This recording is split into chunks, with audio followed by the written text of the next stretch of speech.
I'm Jake with HHA Sports, and today we're going to talk a little bit about our dovetail sights and how they're going to fit on the new Matthews V3X.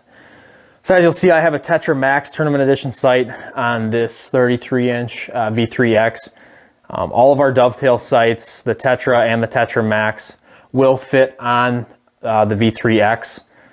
Also, in the next couple of weeks, you'll see us come out with a shorter dovetail version. It'll just be our short bar version, which will also fit on the V3X on both the 29 and 33-inch model. One question that we've gotten pretty frequently lately is the windage adjustments on your Tetra and Tetra Max bow sights on the new Matthews bow. And this year we came out with the infinite adjust plate, which you'll see on the front end of your sight. So when you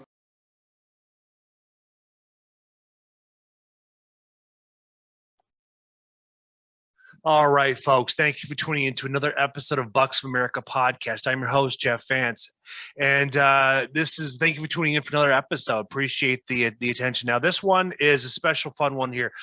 I have Mike Russell back on the podcast once again from Appalachian Chase, and so we're going to be discussing some improvements and stuff that's been going on. And as you can see in my new camera, I have a big old 3x6 banner, so that's going to be nice and pretty. You'll be seeing that more frequently out at the HHA shoots and anything I do out in the public, whether it be S3A or any other events that I happen to attend this upcoming year. So this is going to be a fun, exciting year.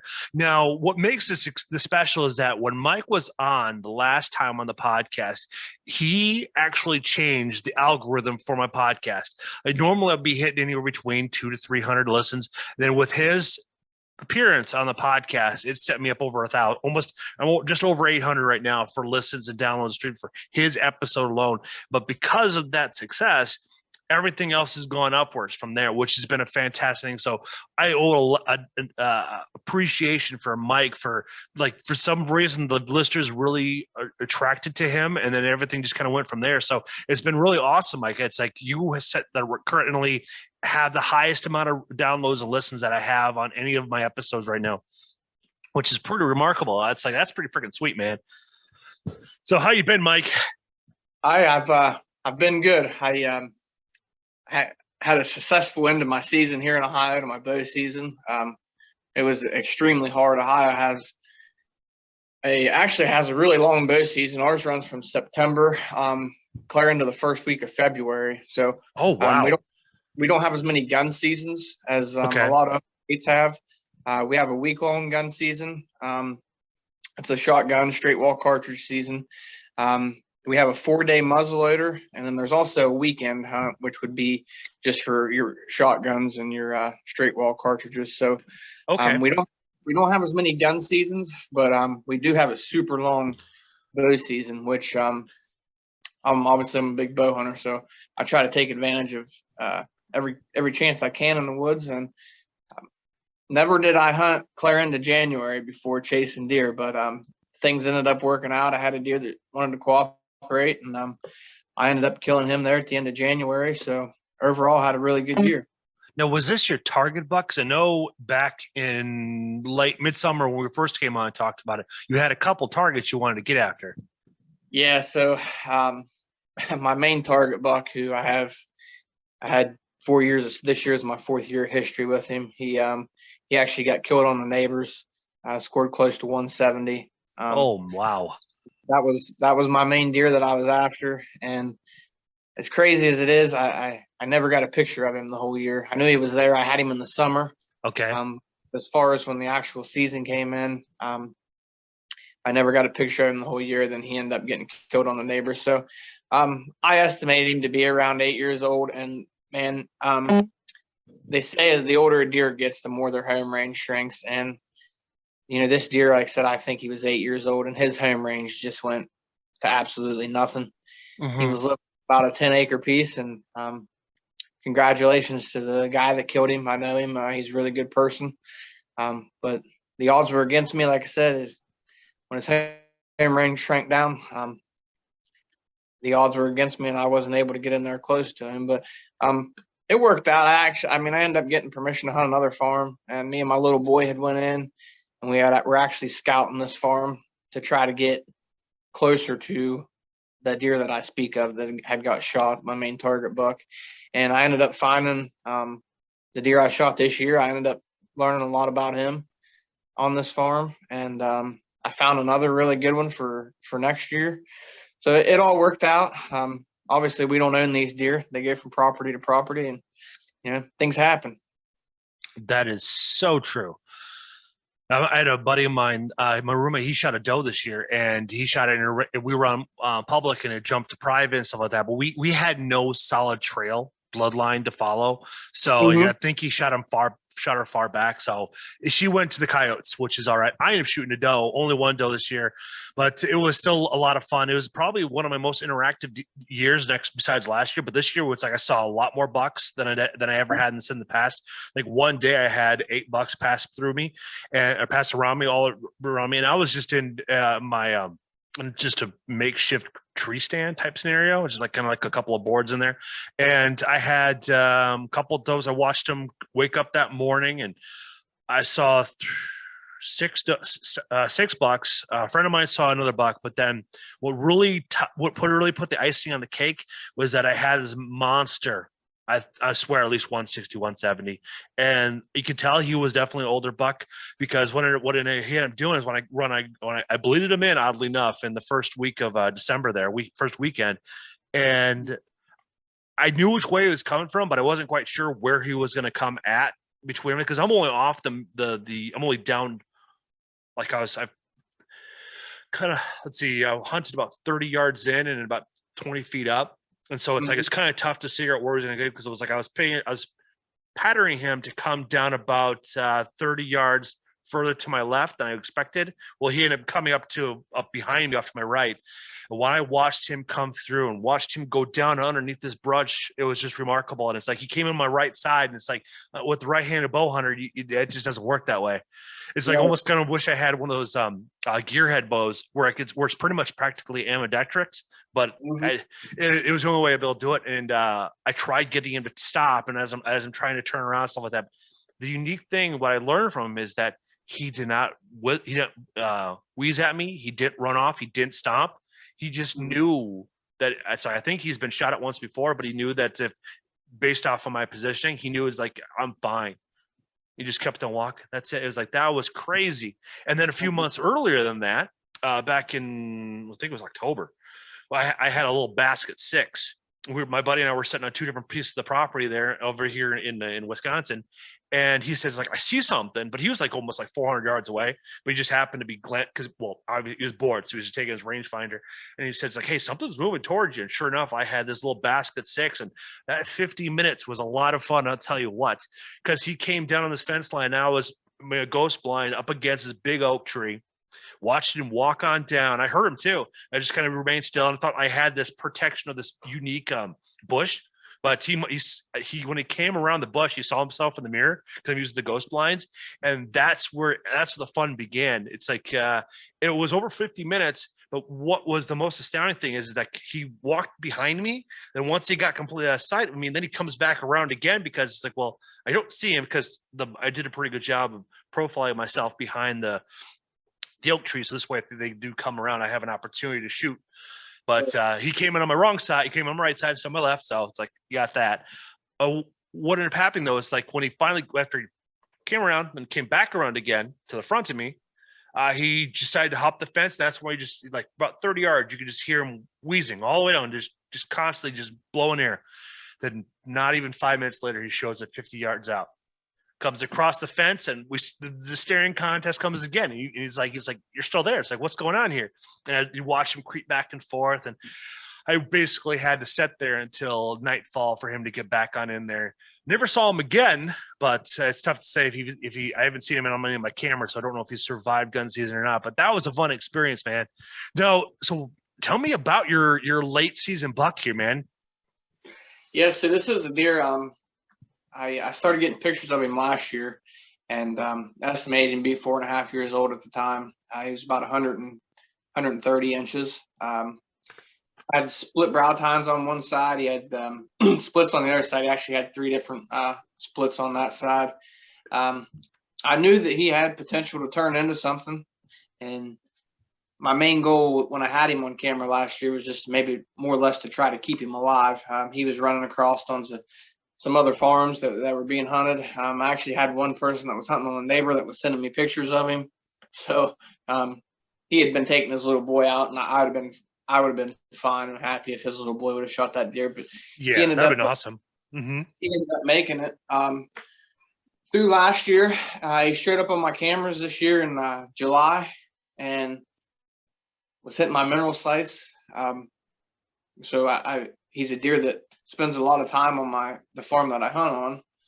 And as I mentioned, that I had a different target buck, so I wasn't directing all my time to him this year. And once my target buck got killed, my views sort of changed. But as far as what deer I was after, but the crazy thing is, when I was trying to find my target buck, me and my little boy, he's 3 years old. I take him with me into the woods all the time, just try to teach him what I can, or what his mind's willing to absorb. But as I mentioned, I got permission to hunt this new farm, which was closer to where I knew where my target buck was at the time. Mm-hmm. So I tried as close as I could to him, and more or less it had gotten back to me where he was on camera at. So I was just trying to do everything I could to get as close to where I could to try to get him. But anyhow, I ended up sticking some cameras up on this new farm. There was a lot of scrapes on it, a lot of fresh scrapes. So I stuck some cameras up on it, and one of the first deer that shows up is the deer that I shot this year. It's a deer I call Superstar, and he was on there daylight, and that was one of the things that I've had this deer for the past 2 years, but the daylight pictures were minimal. I knew that obviously he was frequenting that farm, but I didn't feel that he was living on it, kind of thing. I'd get a handful of daylight pictures of him, and that'd be about it. Mainly I got him in the evenings, from when it was dark, and I felt like he was living somewhere else. So when I went to scout for my target buck, I actually ended up finding the farm that this deer I call Superstar was living on. Stuck these cameras on scrapes, and bam, I got him right away. So I went to hunt him one morning down in this bottom. I went to hunt. I had a new deer show up. It was November 11th, and I had a 160-inch deer show up. He had double splits on his G2s, and he was in there daylight, and I had pictures of him. My thought was he was just in there looking for does. The farm that I hunt holds a lot of does. So I ended up hunting that deer. That deer showed up on November 9th, so I hunted that deer November 10th, and then the morning of November 11th I was hunting. And I no longer got in the stand. I was covered up in deer. And it was probably a half hour after daylight, and I look up the holler, and I could see a really good deer coming at me. I could tell he had real good G2s, and he came up the creek. There was a couple does in there. He nudged him, and he came around to my left at 17 yards. And I was sitting there looking at him. I thought, which it was the deer I call Superstar, and he ended up being in the mid-50s. And I thought to myself, at this point in time, I knew that my target buck was still alive. Okay. I had this other deer that had showed up that was in the 60s, had split G2s, and I knew that he was on his feet in daylight. And I thought, man, this is hard, but I'm going to let that deer walk. I just feel like maybe I can cross paths with him farther down the road if I don't end up sealing the deal on these other two deer. So my target buck gets killed. Ends up getting killed a couple of days later. But as I sit there and this deer walks away, he gets to like 50 yards. And I told myself, I said, you just made a mistake. Okay. And he's just walking. There's some does in the area. He checked those does, and he was just getting by the creek. And I told myself again, I said, you just made a mistake.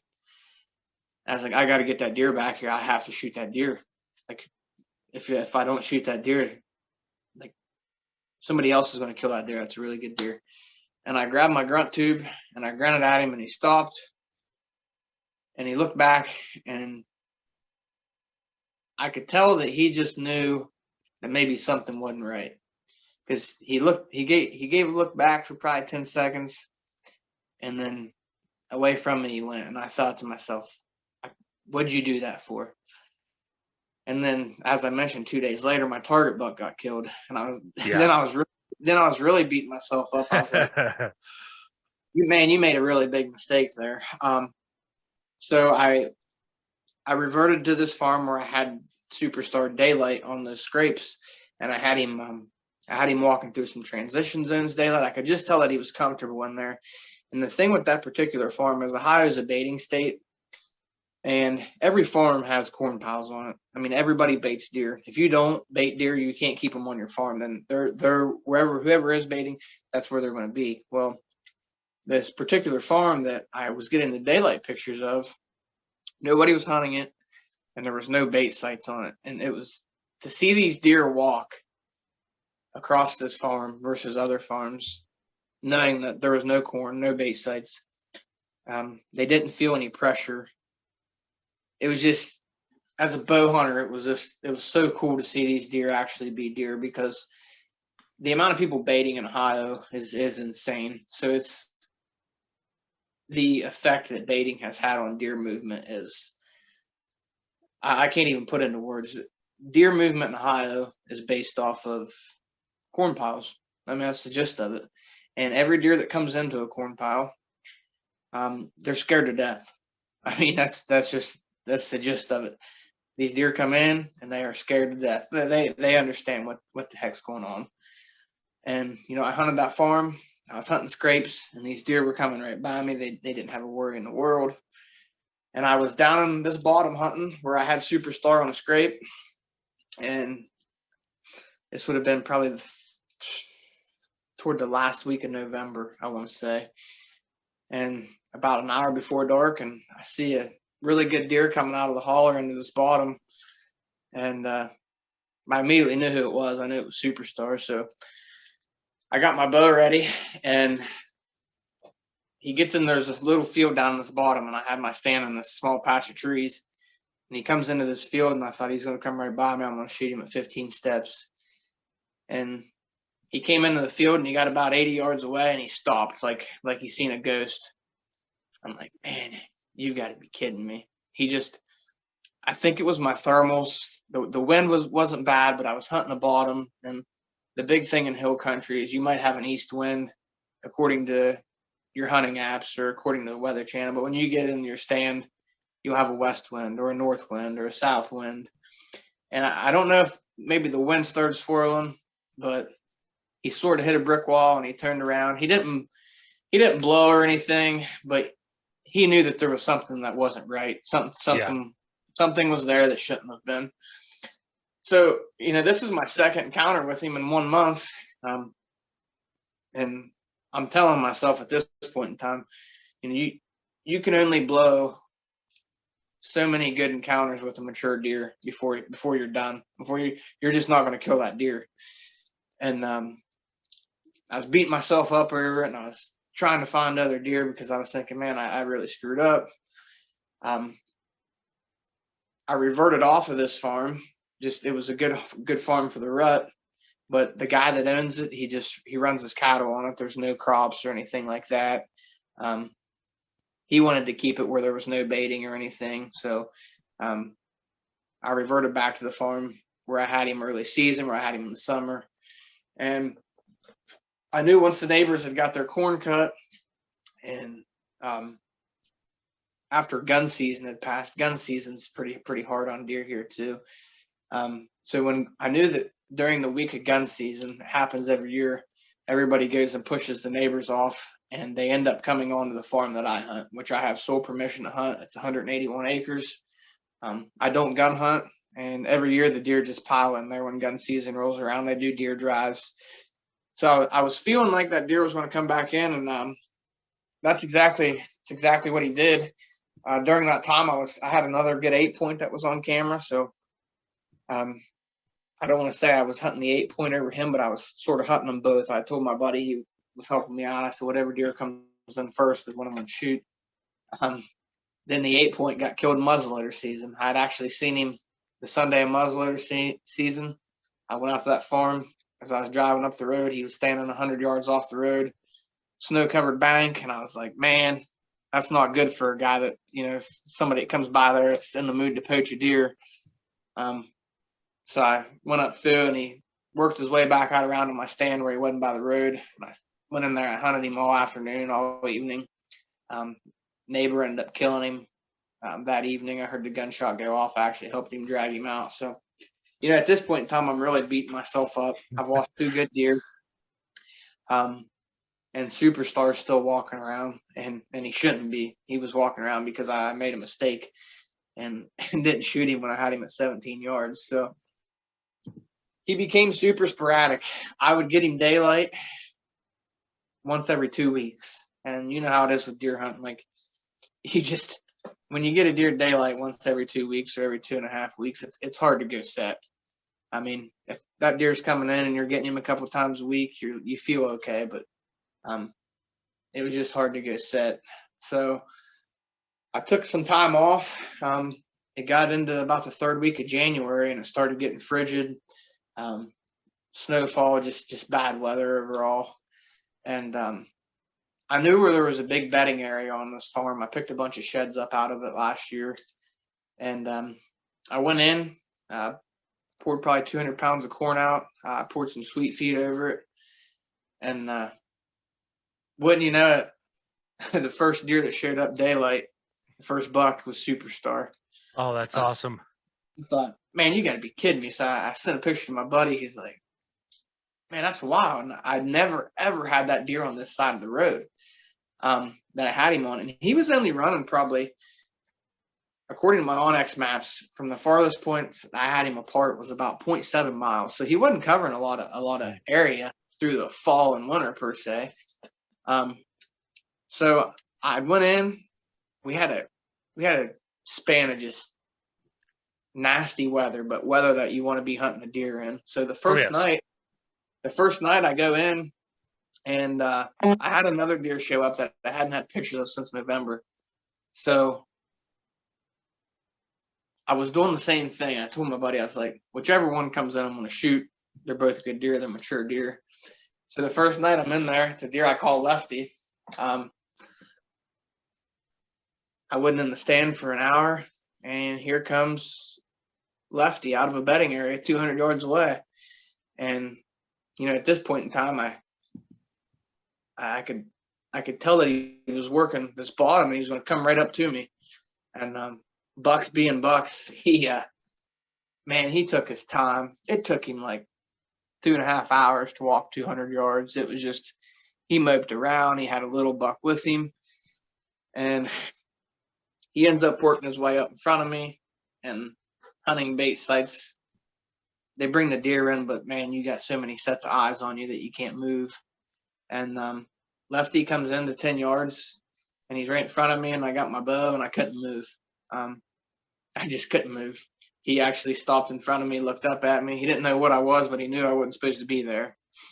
And we had to stare off, and it ended up getting dark, and I just had to sit there, and I had to wait for the deer to leave. Yep, been there. I went in and hunted my second evening, and I seen Lefty again. He came out of the same exact spot, and he stayed out about 200 yards. The closest he got was about 150, and I never ended up seeing him. And, after I had seen him, it started getting dark. I had a bunch of bucks come in, but none of them was Lefty, and none of them was Superstar. So I come in to hunt on the third evening, and I checked that camera before I got in the stand. And that morning, Superstar was in there daylight. But after I had left that night prior to, Superstar and Lefty both showed up. And I had probably 8 different bucks that were in there that evening. So I'm in here hunting the third evening. And as I said, Superstar's in there daylight that morning. And I was sitting there. I wasn't in the stand 15 minutes, and a spike comes in. He winded me. He didn't blow, but he stuck his nose in the air and took off back the other way. And I was like, uh-oh, it's going to be one of these nights. About a half hour goes by, and I had some does come in, and the wind was swirling. They were edgy, but they ended up calming down. And as the evening went on, the wind died down. And, you know, when I was in there at first, it was only probably a 6 to 7 mile an hour wind. As the evening went on, the deer calmed down. And about an hour before dark, I looked to my left, and I see 3 does come running up out of this bottom. And I could tell that something was chasing them. They weren't running scared, but I could tell they were getting pushed. Okay. And so I keep looking, and here comes another deer right up the same trail. And I couldn't tell what it was, but I could tell that it was buck, just the way that he was walking, per se. So these deer come around this bowl, and these does do. I was looking, here comes that buck. And at this point in time, this deer is probably 140 yards away, and I could see tines. And I said, that's a good deer. I mean, that's either lefty or that superstar. So I'm sitting there, and I got deer there at my bait site, and about 20 minutes go by, and here come these 3 does that I had seen from at 200 yards. Here they come up over the hill, and they're probably 50 yards away from me, and they worked their way in, and I thought, another 20 minutes go by and no buck. I'm like, man, I saw the buck that was pushing them. So like I'm in there and I'm ready. I'm like I gotta be ready. I don't want to move too much. And here comes a 120-inch 8-point up over the hill, right up the same trail. And I was like, well, that must have been the buck. And I thought, there's no way. Like the deer that I saw was bigger than that. So at this point in time, Jeff, I have 14 deer standing in front of me. And you get an audience right there in front of you. Yeah, all 14 of them are within 30 yards of me. Okay. And all 14 of those deer knew that I was in that tree. They didn't know what I was, but they knew that I was there. But they were okay with they were eating, and they'd check me every now and again. I just obviously not move. They stare at me for 5 seconds and then go about their business. So there's probably 20 minutes to a half hour of daylight left. And when I'm in the tree, I talk to God all the time. And I think a lot of bow hunters do it, but I think I might do it a lot more than other people do. But I was sitting there in the tree watching all these deer, you know, all these bucks. And I had every buck on camera.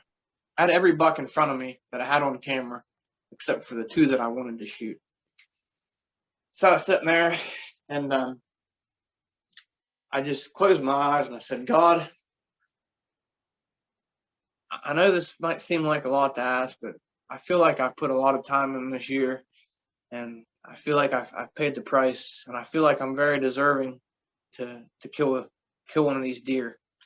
And every deer that I have, every buck that I have on camera is standing in front of me, except for the 2 that I want to kill. I said, if you could make these deer show up, I would really appreciate it. But if not, I understand. There's probably more deserving people out there. I've had a rough year, both personally and hunting. And if you could make this happen, I'd really appreciate it. Probably 10 minutes went by, and the 10 minutes that went by after I said that prayer and before any other deer showed up, my mind totally went off of deer. You know, I sat there and thought about how blessed I was, you know, how much I had, you know, how crazy it was that I'm blessed with so much to the point that, you know, I'm sitting here in a tree stand asking God if we'll put a deer in front of me, kind of thing. And like I said, about 10 minutes go by, and I got all these things running through my mind, and I look out, and there's standing Superstar, and he's 60 yards away, and he's looking right at all the other deer. And I don't know what happened other than it had to have been God, but I mentioned that those deer were all on edge. Every one of those deer knew I was in that tree, and they were on edge. That's just the best way to say it. And I look out, and Superstar's standing there, and I start scanning these other deer just to make sure, see which ones are watching me. And all of a sudden, those deer didn't give a crap that I was there. They were all being normal. They weren't on edge. They were chasing each other around. You know, the young deer were playing. It was like everything just went. And I thought, he heard me. God heard me when I was praying. There's no other explanation for this. So Superstar starts working toward me, and he stops, and he turns his head and looks backward where he came from, and he had 11-inch G2s. And I'll never forget, he swung his head real slow, and I seen those twos, and I thought, man, that's exactly what I remember seeing walk away from me when I had him at 17 yards. And here comes Lefty, right up over the hill, walking right at him. And these deer walk in together. Okay. I mean, they weren't right beside each other, but they were 10 yards apart. And they walked in together, and I got to stare at both of them walking in. And did you by chance get that on camera? Because that's like watching real tree. I have a trail camera picture of it coming in. They're coming in from the back. And I'm like, man, as they're coming in, I knew in my mind, I knew I was going to kill that deer when I was coming in, because I told myself, I asked God to put those deer in front of me, and he didn't put one, he put both of them in front of me. And now these 14 deer that were on edge, they don't even give a crap. Like, this is already done. Mm-hmm. So here they come in. I get moved to my left, and I told myself, when he clears this white oak, what was about 26 yards, I'm smoking you. And he came in, clears the white oak, and I didn't even stop him. As he was walking, I let him walk right into my pen, and I just 10-ringed him, smoked him, blew right through his heart, blew a hole through one of his lungs. And at that point in time, like, it happened so slow, but it happened so quick. Like, I seen him and he went over the hill. I wasn't sure exactly where I hit him, but I knew that I hit him good. I hung my bow up, and I sat down, and one of them things, you just take it all in. Like, my passion for whitetails, in my opinion, is a little bit different than other people's, because just what they mean to me. And, you know, I've incorporated my kids into it, what they mean to my kids. I'm Jake with HHA Sports, and today we're going to talk a little bit about our dovetail sights and how they're going to fit on the new Mathews V3X. So as you'll see, I have a Tetra Max Tournament Edition sight on this 33-inch V3X. All of our dovetail sights, the Tetra and the Tetra Max, will fit on the V3X. Also, in the next couple of weeks, you'll see us come out with a shorter dovetail version. It'll just be our short bar version, which will also fit on the V3X on both the 29 and 33-inch model. One question that we've gotten pretty frequently lately is the windage adjustments on your Tetra and Tetra Max bow sights on the new Mathews bow. And this year we came out with the infinite adjust plate, which you'll see on the front end of your sight. So when you put this infinite adjust plate on, you'll want to either flip it to the inside or the outside. And for the inline mounting sight options, such as the V3X, you're going to want to make sure that the infinite adjust plate is to the outside of your infinite adjust channel. This will allow for optimal windage adjustments. So you'll also be able to find the infinite adjust bracket on our website if you're already shooting a Tetra or Tetra Max Tournament Edition sight. Another way that you can get your HHA to fit V3X is by buying our conversion kit, which you can find on our website at hhasports.com. We'll be selling those at retail around $60. So basically the only thing you'll have to do is you'll have to take apart your sight at the third access point, and you can convert any Tetra or Tetra Max sight. So if you have a fixed frame, you can get that into a dovetail. So like mentioned before, any dovetail sight will fit a Tetra or a Tetra Max, as well as our short bar version. For more information, you can visit our website at www.hhasports.com.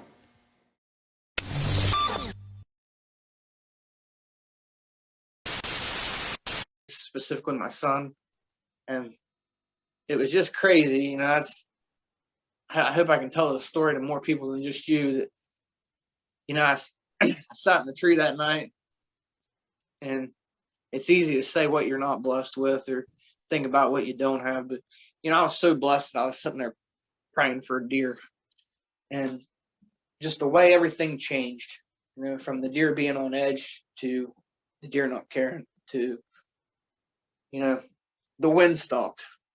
Like, the wind blew that whole evening, and I said that prayer, and this deer shows up 10 minutes later, and the wind stopped. Now, come on. I mean, and this deer comes in and gives me a perfect shot. It was, there's no other way to say it other than when I said that prayer, God heard me, because, man, I couldn't have painted it any better. And I ended up calling a couple of my buddies. We gave him probably an hour and a half and went back, and he didn't go 60 yards, piled up. Like I said, put it right through his heart, ended up catching one of his lungs, and just a blessing, man. Like a clean harvest. The deer was dead on his feet from the minute that he got shot. Just a clean harvest, and everything that went into it, from letting this deer walk, and as he was walking away, telling myself I made a mistake, and having to fight through adversity. I lost a deer that I've been chasing for 4 years. I had another good deer that got shot on a neighbor. Just one of those things that I didn't give up, and I kept grinding and kept at it, and it ended up paying off in the long run. That's fantastic, man. When I shot my doe, there was another one lying around, like hanging around her, and it's one of those things where I didn't become greedy, because it's like I also knew that I had a bunch of work ahead of me. So it's like, if I shoot both of them and I still have to drive, it's like I'm just going to just take the one that God gave me an opportunity for. But it was unique, though, that when that Friday night before, that morning when we went out hunting, I mean, I was very thankful for the season I already had, because it was very exciting because of all the different interactions that I got to have throughout the months from September up until that point in time. And then being blessed with that one shot and being able to just double lunged her. She ran 40 yards. I watched her pile up, because where I set was on a ridge. And so it's like, I'm at the top of the ridge and you can just see straight down. So it provides a good solid vantage point of what you're looking for. And, and just having those experiences with both the younger buck a few weeks earlier, and then having that mature one, it was a very appreciative year of being able to experience all this stuff, because sometimes I would not see a deer at all for weeks on end, or if it was a gun season, you have to wait a couple more weeks. And I wanted to get back out to the same weekend you shot Superstar, but I slept wrong on my left side and messed up all this muscles and stuff. So anytime I turned my head to the left, everything in my neck would just tense up. So it's like, I'm going to be practicing with an injury, and it's just not going to bode well. And it's like, I don't feel confident going out there and setting that weekend, because Wisconsin has a nice extended season too. It doesn't go as far as October and into February, but we'll go up until January 31st. And I was trying to work on trying to clean it all up and stuff like that, and trying to put ointment on there. Like, we have an emu mixture that we found at Cranfest. It's not Bengay, but it's got the same potency as it, but without all the nasty chemicals that Monsanto puts into it. So, but I wasn't able to achieve the full relaxation of the muscle, and I want muscle group, I should say. I just slept wrong, so I got a new pillow. It's just frustrating that, but I overall, though, even though I only got the one deer, it was a lot of fun. It was a lot of new experiences, learned new things about the land I've been hunting now this will be going this upcoming fall will be my third year hunting it. So I kind of give myself a little bit more perspective on where I want to move to. And with having the flexibility of a ghost blind, I'm looking forward to it. And so, as I've been staring at your pictures, I've been staring at Superstar, and he is just a stunning buck, especially with you holding up by the end. You're both looking at the camera. It is just, man, just having them walk through and then having your prayers answered. You just kind of, it wasn't asking for much, but it's like he appreciated all the hard work you put in the year. It was a blessing. It was a blessing. And I like I said, deer mean a lot. They mean a lot to me. I can't put it into words. I mean, you'd have to they've done a lot for me, more or less. When there was times that, you know, maybe you didn't feel like you had much, or like you didn't have anybody. I've always had deer, and I love deer, and I'm thankful for, you know, I'm thankful for God giving me the opportunity to shoot that deer, and you know, to see the look on my boy's face too when he's seen him. Like I said, he's 3 years old. It's awesome. You know, the outdoors, and you know, what the deer, they mean the world to me. It is exciting to see their faces light up. Like when I shot the buck behind me, Captain Hook, Sophia, my daughter, she was 3 at the time, and so it was just having her experience. I wasn't quite sure how she was going to interact with it, but when she saw it hung up in my dad's garage, it was like, didn't even phase her. She was all excited about it. So it's that memories that just hold with you for the rest of your life, because the second they see it and you pay attention to their eyes and how they look, and then how they crinkle their nose because of all animals stink. So it's like, it was just, you remember those fine details and you appreciate that stuff, because now when you have a chance to repeat the story, it's just going to have so much more of a value to you. Yep, absolutely. Now, how is everything coming along with Appalachian Chase? It's coming well. Our first season, we were sort of getting our gears about ourselves, and seeing how things were going to go. So my cousin, I just posted a picture on there a couple of days ago. He killed a deer with a drop time. We'll have this beam comes down. Got that all on video. So I've been working on it, putting it together, just, you know, tweaking some stuff around. Ended up adding a new member from Minnesota. He's been a great addition. And, you know, overall, just the guys have been grinding it out, and put a lot of work in this season. I think we ended up killing four bucks. We killed one in Pennsylvania. TJ's your cousin, right? He's the one that punched his tag. Yeah, the drop time. That is a stud. I'm looking at TJ's buck right now, and it's like, that is really impressive. Now, was he a late season too as well? Yeah, he actually just killed that deer. It wasn't even a week ago. I want to say maybe he killed that deer maybe a week ago exactly. Yeah, to be honest with you. The post says 6 days ago, but then again, you probably shot him day 7. Yeah, shot it the day before, yeah. So it's the same thing. He actually lives in Maryland. He has 2 leases up here, and you know, puts a lot of time in. And he actually didn't have any deer to hunt this year until after gun season. And what happens in Ohio a lot, you know, especially on properties that you manage, you know, properties like in my instance, you know, as I had mentioned, I'm the only person that's allowed to hunt it. When these bordering properties, when gun season hits and everybody comes through and does deer drives, these deer all pour in to a farm where they're not getting pressured, where they know that there are no guns. And that's actually what happened with TJ. He didn't have anything to hunt in Ohio all year. Gun season rolled around. You know, the gun hunters ended up pushing 2 deer into him, one of which was the deer in the picture. And he ended up sealing the deal on it. It was coming into one of his Buck Fever Seed Company food plots. And when that deer showed up on his property, it got into those radishes and turnips, and he really liked them. So he hung around and ended up being his fate. That's awesome though. But so he lives in Maryland and makes that trek back and forth every couple of weeks. I'm telling, every couple of weeks. He makes it weekly, man. Like it's really insane. And he'll come sometimes, drive all the way up here just to hunt one evening and turn around. I'm like, dude, you're nuts. Like, you're crazy. What are you doing? But he put the time in, and that's another thing, you know. Is he single, by the way? Because that's a lot of windshield time. He's not single, but he doesn't have any kids. So that adds into it too as well. It makes a world difference when, especially like at this stage in the relationship, they don't have kids. Like having a emotionally independent woman is a blessing. I tell you what. Yeah, you're right. That is impressive though, because I mean that's what, a 6-8 hour drive depending on traffic on 90. Yeah, he was doing it was 15 hours round trip. Wow, yeah, 7.5 hours. Well, about 6 if you add an hour in there for stopping, 70 or I-90 is 70, 75. And well, whatever happens between him and his speedometers, that's between him. So why it's like, if he, it's like, it's almost feels like it. No, does he work full time for like the DOD out there? Does he work for? He runs his own business.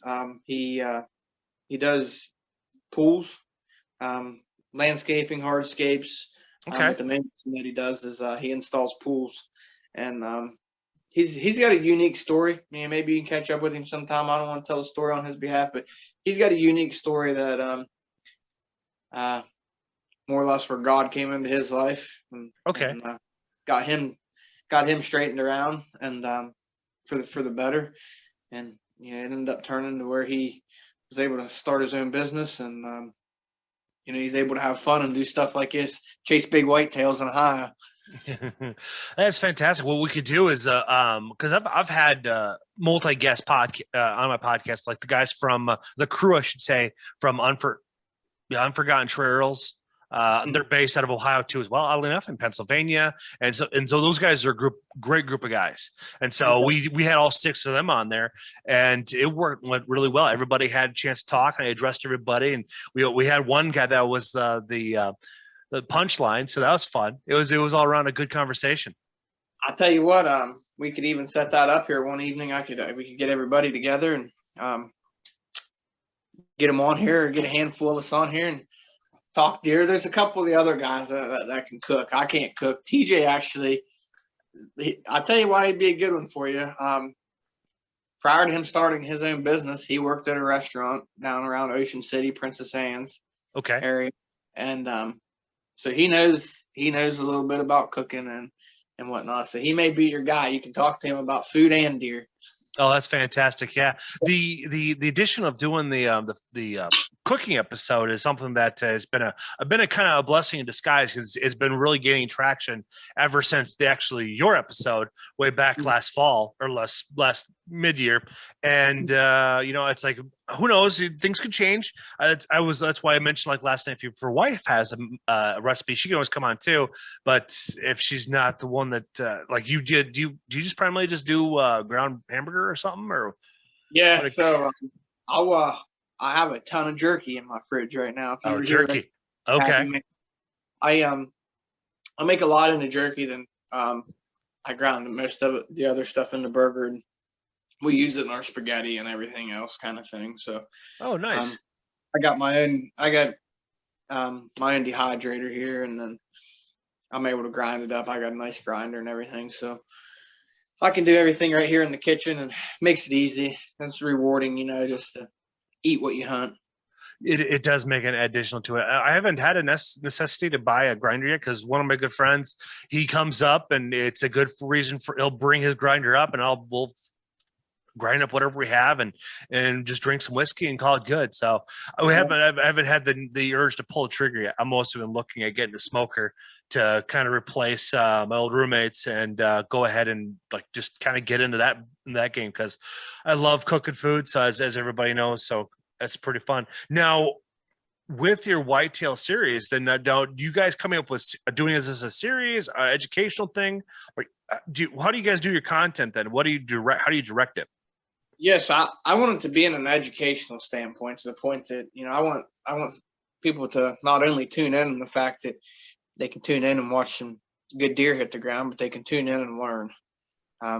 By all means, I definitely don't know everything. I've learned a lot through the years, and I've learned a lot through the years by making mistakes.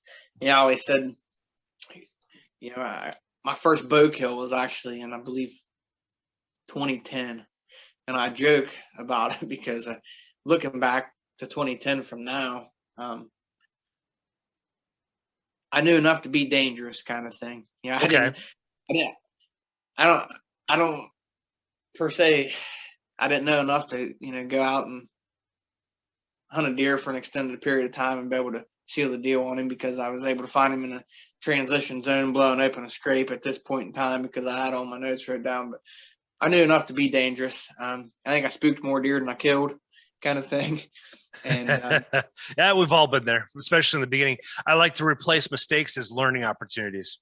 Absolutely. So if I can use my mistakes to teach other people, and I'm still I'm 32 years old, and I still sit down in the evenings and I listen to the Mark Drury's of the world. I listen to the Don Higginses, the guys who the guys who are the best in the business. So I mean, if you can sit down and be humble and be willing to learn, and there's more than one way to skin a squirrel, skin a cat, however you want to say it. But yes, if you can sit down and be willing to learn, like I said, I still take in a lot of information from listening to people like Mark Drury and Don Higgins, and that's something that I can hopefully pass on to my son. Yeah, exactly. 3 years old right now, and he enjoys the heck out of it. So if my mistakes can correlate to his success, then I'm all for it. Because you have a total of 5 guys on your team, correct? So now we're at 8 of us. Oh, 8 of you guys. All right. Well, what you guys could do is look at different opportunities of different like if you guys have, since you have 8 guys on there, if you guys can all create like a 30-second to 1-minute video on a tip that you guys can narrow it down. Everybody posts something like that. It doesn't have to be weekly, especially for something that concentrate.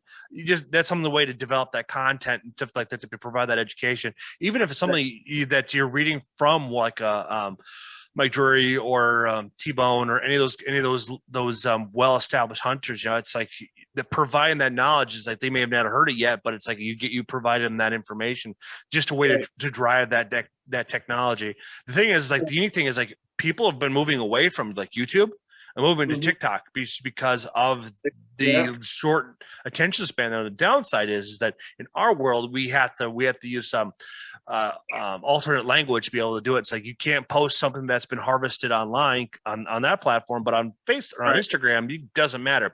So you have to pick and choose your battles and stuff like that. So like for you guys to be able to develop that content, if you guys can get cameras out there that get deer on there and just putting a fun music to it or something inspirational to it. I found, like, with my content, I've been adding something inspirational to it, or a Bible verse, or something that is just going to motivate them, something that motivates me, that when they go through the Instagram reels, all of a sudden triggers them. Because right now it's like with Facebook just suffering that 300 or at the $200 billion loss, is because of kind of like that TikTok playing a role in that median right there. There's guys in there that do it really well. And it's like most of the time, like the guys that done really well is either teaching something, obviously, and shooting their bows, shooting distances, talking about target panic, all that fun stuff. And they're between 7, 15, 30 seconds of content. And then once you get X amount, you go up to 3 minutes of a conversation. So there's a lot of growth from it, but it's like that. It's just grasping their attention in a short period of time, and you never know what's going to take off. Put on your story there, especially with the Bible verses and stuff. Like I said, I'm one of those guys that I don't talk to God as much as I should, and usually when I do it, I'm in a tree. But the stuff that you've been posting, I really enjoy that. I actually there's a guy I have on my Instagram there that he posted a thing the other day. I'm actually want to send it to you. That had to do with God and the bigger picture. I'm gonna find it and send it to you, because I actually, when he shared it to his story, I messaged him. I said, yeah, I needed. It was one of those days where I said I needed to see that today. So I want to send that along to you.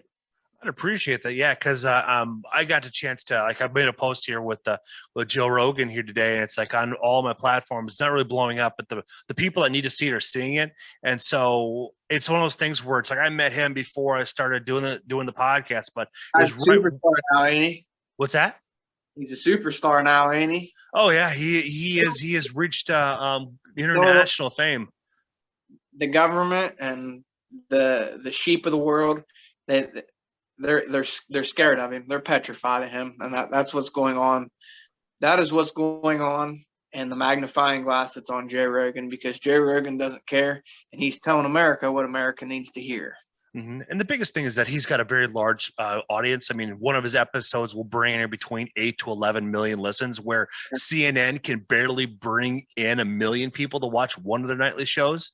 So it's like it's going against their narrative, and plus it's like he's able to bring on long form content. I mean, this news cycle that they have was going to eventually burn people out, where nobody will trust them. I mean, right now I think it's most of Fox programs are actually seeing like 3.2 million per episodes, which is pretty unique.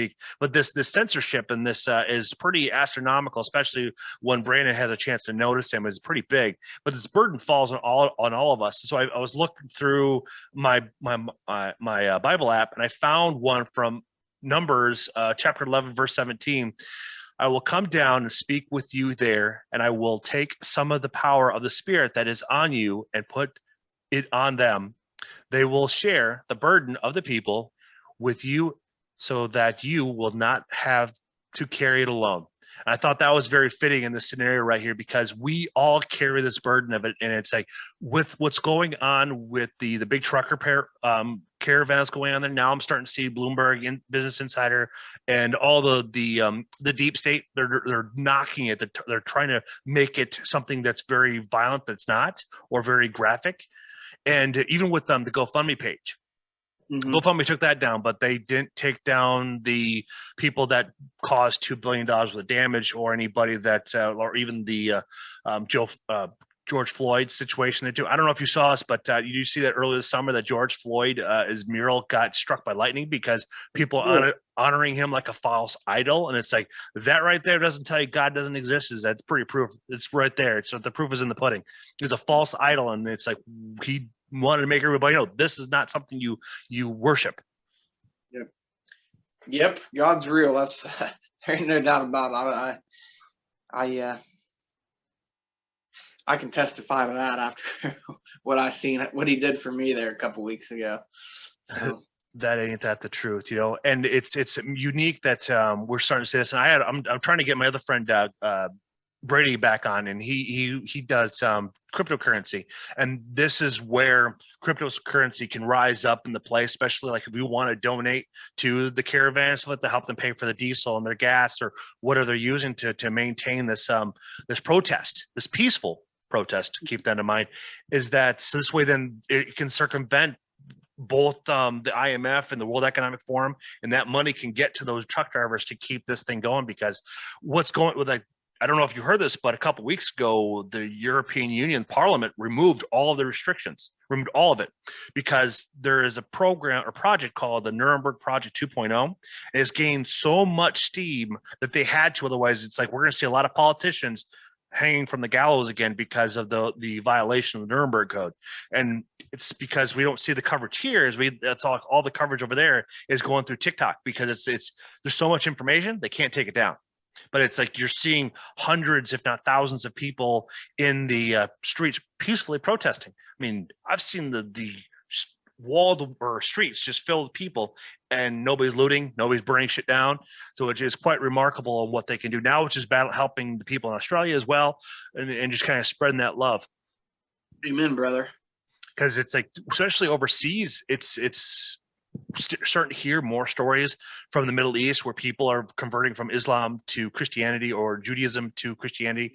It is there's awakening that's going on, and it's remarkable. And I think what happened over the last few years, especially with the limelight being shown on child sex trafficking and such, and making this a global spotlight, I think it's kind of opened up people's eyes and a lot of evil that's going on and such. It's quite remarkable. I listened to a story today for a gal that lives here in Wisconsin. She didn't mention what city, but this week.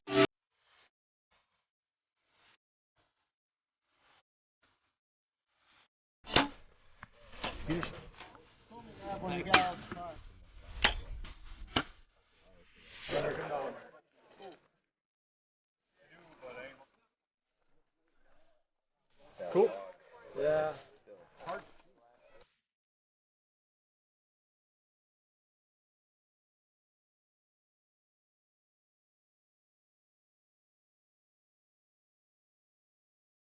And she was at the mall with her kids, and she watched these two young girls, probably under the age of 18, between 15 and 18, and they were nonchalantly taking their phone and putting it in their hand like this, and they were showing the camera and stuff like that. And the gal freaked her out because these are techniques that are used by sex trafficking, especially here in America. I mean, we have the highest amount. So oddly enough, here in Wisconsin, we have the fifth highest per capita pedophiles.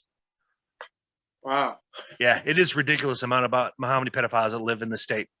Oregon comes in number one. And if you look at the leadership, it kind of points that direction of why we have that high of content.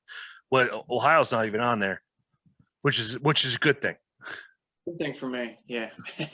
Yeah.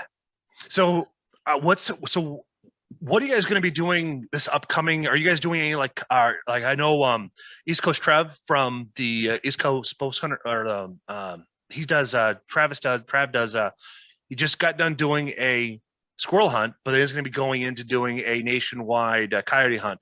Are you guys going to be doing anything? Do you guys go after predator control between the states you guys are in? We're pumped up talking about it. We're going to get together. Ohio changed from a 2-turkey state to a 1-turkey state, much due in part to a couple poor hatches and an out of control bobcat population, and we do not have a bobcat season. So we're actually going to get together this turkey season, and we're going to throw down some film of us knocking some longbeards down, and give us an excuse for all of us to get together. And so we're going to have a spring series that we're going to put on for turkeys, and I would like to be able to say that within the next week, I'll have my cousin TJ's hunt ready to go and have it up on YouTube. And we're hoping at some point in time, next year, after next season, so by next spring, to maybe hopefully be able to be putting some stuff on Carbon TV and go from there. So things are taking off. Year one, we had to get our wheels under us and see what we were doing wrong and what we were doing right. And we're super excited. We're gonna knock down some real good footage this spring with the turkey. So that's the next thing in line. And then most of the guys, especially the guys in Ohio, my cousin TJ, we do food plots. So we start those in the spring, and we plant plots from the spring clear through. Our winter plots go in the ground mid-August. So that's what our turnips and kale. So we like to stay busy, run mineral sites through the spring, through the summer, and we just keep ourselves busy. We video everything we do, and hopefully make for a good video at the end that we can bring to the people that follow us. Very cool. So now, are you guys going to be focused? Are you guys going to be trying to drop? And once you guys get through all the hiccups and stuff, and learning about rendering and all that fun stuff, and making sure you have multiple backups, because this happened to me a few weeks ago where I had my hard drive that had our previous conversation, and every conversation I had up until I lost it is gone. Yeah. So it's like, make sure you guys have backups upon backups upon backups. This way, then you either have it in the cloud or you go down to Walmart and you get yourself a couple terabyte hard drives and just back everything up. Believe me, man, it is frustrating because I have all that content. It's only in a few places. It could be just simply misplaced. So I'm not counting it. I'm so hopeful that I can find it, but make sure you do that and just pay attention to whenever a hard drive goes on. I'm using Seagate. It works pretty decent. I haven't had the blue screen of death, but that's something to keep in mind for, especially when you're getting into videos, because it's amazing how big those files get and how fat they get real quick. Yeah. I swear, it's like I did an episode with Al Quackenbush, and that episode was 3 hours long. And by the time that video was done and uploaded and primed and tripped, and there's like all the extra different ads that I put in there, it was a couple of gigs. It was huge. And I tell you what, it's just the one that I've been working on here at TJ's. I just saved it there the other day, and the amount of time that goes into it just be for it to disappear and not be able to find it one day. It's a lot of time for it just to be gone. So now, you're working on editing, aren't you? Part yes. two, or do you guys divided up the workload? I have the software on my laptop, so it's something that I enjoy doing. Is doing that. So actually, I'm getting into some writing right now too. I've been in contact with a couple bow hunting magazines, and I'm gonna get into that and try my luck in that. Something I really enjoy doing is writing. So as far as doing that in terms of, hunting stories, deer that I've killed, as well as just, tips, transition zones, scrapes, hunting deer on the road. I actually exchanged a couple emails today with a couple bow hunting magazines, and I'm going to try my hand in that. Just anything I can do to, keep myself busy, and anything that involves deer and bow hunting, I'm all for it. That's fantastic, man. Congratulations. That's a big step into it, because that's a whole meeting to learn to go through that too as well. I mean, speaking is difficult enough, let alone learning how to write, because it is one of those things, once on paper, it's tougher to manipulate. I mean, granted, like with a podcast, so I can pull it down, retweak it, and then go back up again. Same thing with YouTube. But writing, it's in writing. It's out there for forever until till the subscription dies off. That is exciting, man. Now, how have you been looking at? I know, granted, you're going to be writing all your own material, but have you looked at any plagiarizing programs just to make sure you just drop your file in there to read it, make sure there's nothing in it that people can do that? Because especially right now, like somebody managed to compile a whole bunch of interviews with Joe Rogan. It's just kind of like a CYA. So this way you can, so pretty much what they've the two magazines I've talked to, what they've told me is they want me to send them some content and stuff that they like what they see on my Instagram stuff. And I actually love writing. That's something a lot of people don't know about me. Told me to send them some stuff, and they're gonna obviously look over it and whatnot. But from the conversations I had, I'm pretty optimistic about which direction it's going to go. So another one of those things, you pray on it and sleep on it, and let things go how they go. Isn't it amazing when you have an inspiration in the back of your mind, you continue praying on it? And it's like about a year and a half or so ago, I was thinking about getting into engraving. And so I kind of put it off my back of my mind. And then it's like a year and a half has passed, and it's still sitting there. And so I brought it up to my wife, and I told her like some of my ideas that we want to achieve. And she really wants to get behind it, because it's something that is scalable. It's just coming down and picking out the right laser, the right setup for it, stuff like that. We're really putting a lot of thought into it. So I've put in a lot of hours of doing video watching on YouTube and stuff to find out what makes sense, what machine will do X. The thing is like what we want to do. It's like the machine is $5,000 to $10,000 depending on how we want to do it. And the cool thing is my way I want to scale it is doing uppers and lowers. And what I found out, it's like, if you do that, you have to get an FFL license. So my wife and I are going to, when we get comfortable enough to be able to do that, because those if you mess up, those are pretty expensive things to replace. So we want to get this. So we're both going to get the FFL license, because it's like when you do an engraving, you're improving the value of the firearm. And so that's how the ATF sees it. It's a funky gray area that from what I've read in the forum boards, that it is a very weird area that the ATF likes to fuck with people. So it's like, all right, fair enough. Then I will gladly just listen to them, just go and get it, go through the whole process, get approved. The nice thing is my background, I get background checked with the FBI. So it's like, I'm going to get it. So I'm not worried about it. Right. So what's are you guys going to do a podcast too as well as you progress through your the growth of Appalachian Chase? I'm just going to try to leave it as a web series. I've been on a handful of podcasts. This is probably like the 5th, 6th, 7th one that I've done. But I never really had interest in starting a podcast kind of thing. And I think a lot of people start them and then they can't keep them going. So kudos to you. You've done a good job starting this up and keeping it going. And I see a lot of them that start up and they fail. So yeah, appreciate it. Thank you. Yeah, you do a great job. So I as long as I can, people get a hold of me and feel that I'm good enough to come on and talk on their podcast, I'd love to continue to do that, but we're just going to leave ours as a web series. Yeah, well, that's perfectly fine with that, because follow your niche, follow your dopamine. That's what I encourage anybody that wants to get into it. And the nice thing is I got a lot of experience, the do's and don'ts about it. But the unique thing is too, is like as you guys build your guess you'd say resume, a podcast, then you can put that stuff on your Facebook. Because we a few weeks ago, there's a group of us that got together. Eric Clark from the Okayest Hunter podcast.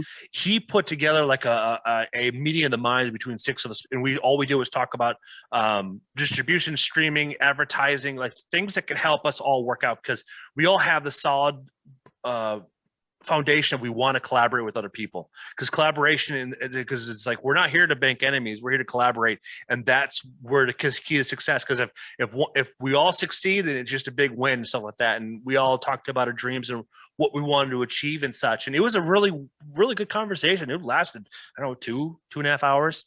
Right on. I'll have to tune in and yeah. Do you have that uploaded on your side? No, it was just a meeting of the minds. It was not a podcast. Eric didn't want to do. We all kind of agreed. It's like it was just all for us, and I appreciated that. So it's like I know like a lot of us want to do more of the meeting of the minds and turn it into a live streaming event. I feel like my turn is coming up, because it's like the SmackDown podcast has done it a couple times. Eric Doug Liverbean has done it, and same thing with Eric Clark. He's done it a few times. A lot of times it's just like it's putting up the poll, figuring out dates and times, and being able to put it again. So it's like it's usually a 2 or 3 month process to get that nailed down.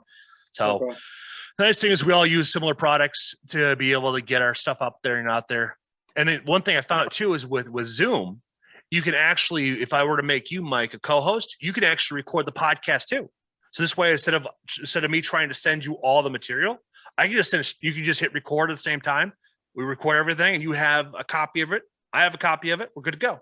It's like I learned that from In God We Trust. Now that was a fun podcast. Another Bible study podcast. He's 21. Levi is a great kid. He's got a great head on his shoulder. He's really pushing himself. And he had other plans afterwards. So it's like our conversation got cut short. And then I also talked with John from come on, get to this page here. We Are His Servants podcast, and his is spot on too. They're doing a study as well. They do it nightly, and it is great. They're pretty much they start with Matthews, and now they're up to Genesis, and it's really pretty well to put together. They got good mics. They put some thought into it. So it's kind of fun. It was nice they were asking me to be on their podcast, kind of like a collaboration. I haven't been on their podcast, but they came onto mine just to talk about hunting and stuff. And so it was fun, because John's out of Georgia. We Are His Servants, and then Levi's In God We Trust is out of Iowa. So it was a fun conversation to have on with both of those on our podcast. So man, I mean, I'm pumped about it. Now, do you have any episodes streaming right now that I can grab your YouTube channel and share it and stuff? I can send you our YouTube channel. We have a teaser video that we have up, and then like I said, I'm going to have TJ's episode up here this week. That's actually going to show TJ missing a giant in the state of Maryland. Yeah, and it's going to end with him killing the deer that he shot in Ohio. So it's going to be a nice episode. You know, the cool thing is about that, it's like, I don't know if you heard the feedback from like Steve Ranella and Randy Newberg, is like when they do an episode and release it, and they don't harvest anything for some of their highest views. So you can take him missing that one and turn it into a complete episode, and then, or do both, however you see fit, and go from there, because people like that humility aspect of it, you know, because we've all been there, and it's like we all like to see something different, because it's like every time we go watch a TV show, it's like you see him set, they kill a deer, end of the story. That's it. Right. Yeah, that's the big thing with us, is we video everything. I mean, if we're leaving the truck and walking through the field, we're videoing it. So I'm excited to see what we can put together here this year. This spring's going to be a blast. You know, knocking the snot out of some long beers, but the best is in front of us. I got a good group of guys, and we're going to make this thing take off. But you need to send me your address. I'll send you a hat. Oh, excellent! Yeah, it's like I could add you to my wall of hats. I was telling my wife, I need to add another wall of hats, because I have so many hats there. I still have more that I don't even have hung up right now. But since these episodes are on YouTube, I change out hats every episode. So this hat is sponsored by RPG, and as you can tell, they're signs right there behind me. So I thought it's like, well, why not do it? It's like, I'm a hat guy. It's like, I like wearing hats, and it's like, I like supporting all of the companies I'm part of. It's like HHA is here. Dangler Case is an up and coming one. You have VeteranIP products.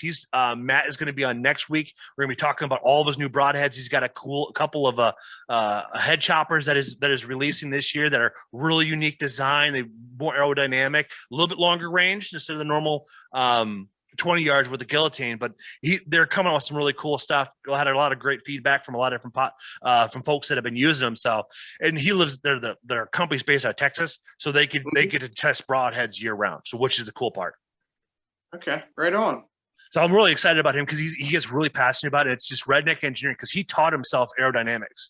He taught him how to build all that stuff, and I thought that's what I've always find that's very fascinating. And he is a chock full of history and knowledge, very well put together. Him and Cindy, his wife, just fantastic couple.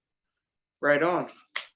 All right, my friend, man, we've hit a lot of cool topics. So it's like, because when this Zoom comes out, we'll be on Wednesday too as well. I'll release the audio and the video the same day, so this way then they're both up there, and I'll just tag your YouTube channel in the show notes, stuff like that. But the YouTube has a really cool way of adding that to it. So this way people can go and subscribe to your thing. It's really neat what YouTube's come up with. I just got to watch out. I haven't been censored, knock on wood, but I could be shadow banned already, but because it's weird. But then again, it's like my podcasts are, well, we're already going on an hour 20. So, well, probably an hour 10.